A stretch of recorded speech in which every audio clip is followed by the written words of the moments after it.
Campeões, começamos com uma transferência já confirmada, porque Marega vai mesmo sair a custo zero do Futebol Clube do Porto e ser jogador do Al Hilal da Arábia Saudita nas próximas 3 temporadas. A assinatura do contrato aconteceu na sexta-feira, depois do Clássico Benfica. Os valores não foram revelados, mas as notícias mencionam 15 milhões de euros para o maliano, um valor impossível de igualar por parte da SAD do Futebol Clube do Porto. Aliás, de acordo com o que o jornal O Jogo apurou, a SAD azul e branca não chegou a formalizar qualquer proposta de renovação, apesar de Pinto da Costa ter admitido publicamente a vontade de manter o jogador. Com a saída do maliano oficializada, o Futebol Clube do Porto deverá ir ao mercado à procura de uma alternativa que poderá até já estar encontrada. Segundo o jornal A Bola, o Futebol Clube do Porto está interessado no avançado do Boa Vista, Elis. O avançado hondurano, que se tem destacado no clube achadrazado, poderá transferir-se no final da época a troco de 3 milhões e meio de euros, depois na última temporada ter custado 1 milhão aos cofres do clube do Bessa. La Panterita, como é conhecido, tem 25 anos e está também na mira de clubes de França e de Inglaterra, como já foi noticiado aqui no MTL. E por último, fazer referência ao dossiê azul e branco de Chancel Mbemba, que só tem mais um ano de contrato com os portistas, e a SAD tem a intenção de em breve ampliar a ligação, protegendo-se de uma eventual saída a custo zero em 2022, ao mesmo tempo para premiar o congolês pela grande temporada que está a realizar. Para já, ainda não há uma proposta em cima da mesa, mas o assunto há algum tempo que é debatido internamente. A partir do momento em que a classificação ficar definida, a sociedade começará a tratar destes dossiês e Mbemba, juntamente com o seu empresário, será convidado a renovar.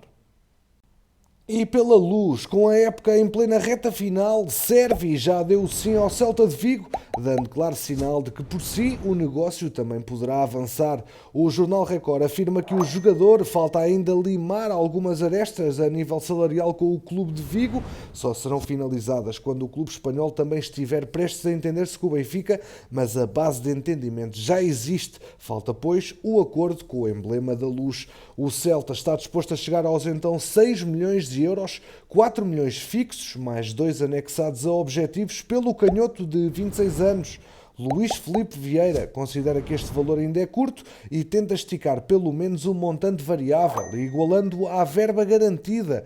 Ou seja, à falta de uma proposta melhor, os encarnados aceitam vender o internacional argentino por 8 milhões de euros, 4 fixos, mais outros tantos por objetivos. As negociações já confirmadas também pelo presidente do emblema do país vizinho, Carlos Mourinho, decorrem a bom ritmo e por esta altura Servi também está confiante de que já não haverá espaço para recuos. Afinal, o criativo também quer poder voltar a trabalhar com o principal responsável pelo arranque das conversações, o treinador Eduardo Codé. Servi foi orientado pelo argentino ainda no Rosário Central e o técnico há muito vem tentando aproveitar a escassa utilização do argentino na Luz para poder amarrá-lo.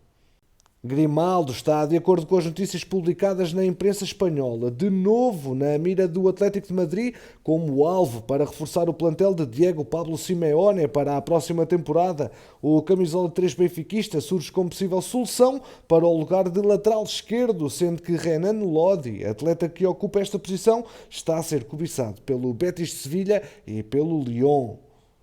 Já Rubén Dias rendeu mais 3,6 milhões de euros aos cofres encarnados quando a SAD do Benfica comunicou oficialmente à CMVM a venda do defesa central Rubén Dias ao City. Ficou a saber-se que o clube inglês iria pagar 68 milhões de euros, aos quais poderia acrescer um valor, caso fossem cumpridos determinados objetivos de 3,6 milhões de euros. Ora, segundo o jornal A Bola, estes objetivos, em causa o número de jogos efetuados, já estarão cumpridos e assim os encarnados irão receber mesmo este determinado bónus. Por último, falar do dossiê de Lucas Mineiro, que está mais longe do Benfica e, neste momento, o cenário mais provável é que o futuro do médio da Chapecoense, cedido ao Gil Vicente, passe por outro clube que não as Águias, com o Braga à cabeça. Para já a contratação foi adiada, mas tudo pode mudar nas próximas semanas, assim que terminar a época. Nas últimas semanas, o empresário do jogador, Fernando Brito, viajou até Portugal, assim que o país permitiu as viagens do Brasil, devido à pandemia do Covid-19. 2019 para negociar o centrocampista de 25 anos. O agente tem estado em contacto permanente com o Gil Vicente, clube que tem até a final do mês, ainda esta época, para acionar opção e comprar o médio, com possibilidade de o vender na temporada seguinte. A grande temporada de Lucas Mineiro despertou a atenção de vários clubes e um deles é então o Benfica, como tem sido noticiado há bastantes vídeos aqui no MTL.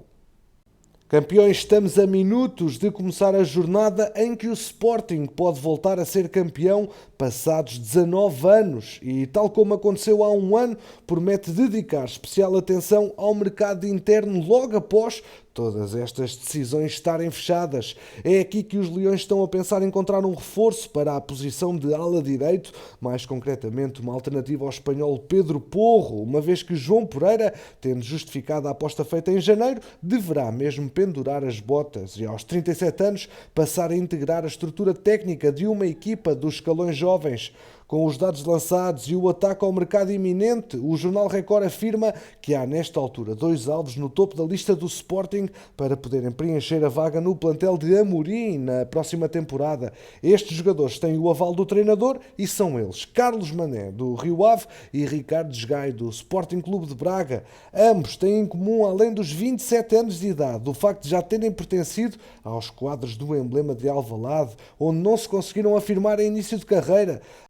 A verdade é que agora esse passado na academia constitui, a par das razões desportivas e técnicas, um dos grandes argumentos a favor de um regresso ao Sporting, na medida em que os dois têm a cultura do clube, conhecem o ADN da formação, sabem qual é a exigência associada à camisola e por tudo isto não teriam qualquer problema ao nível de adaptação, nem seriam estranhos ao ambiente ou ao projeto.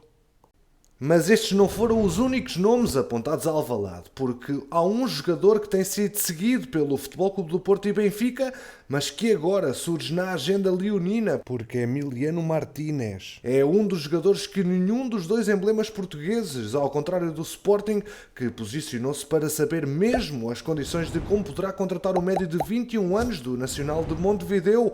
Os Leões estão a estudar várias alternativas de mercado e poderão avançar em breve para a contratação do jovem uruguaio em relação ao Porto e Benfica, que oficialmente ainda não entraram em contacto com o clube de Uruguai.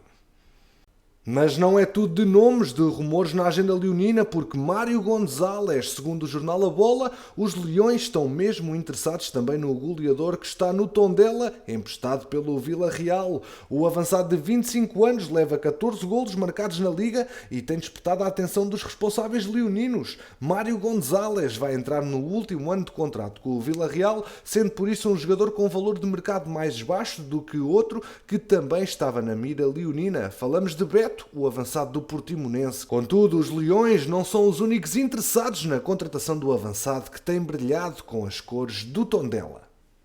E por último, fechar a notícia de que o Sporting fartou-se dos atos de indisciplina de Bruno Tavares e, segundo o jornal O Jogo, já comunicou ao atleta que pode sair para onde quiser, inclusive para os rivais, desde que isso não implique qualquer custo para o emblema de Alvalade, com o qual tem contrato válido até julho de 2025. Bruno Tavares, por exemplo, em novembro último, foi alvejado no peito quando estava com amigos numa área de serviço, tendo o disparo sido assumido como acidental.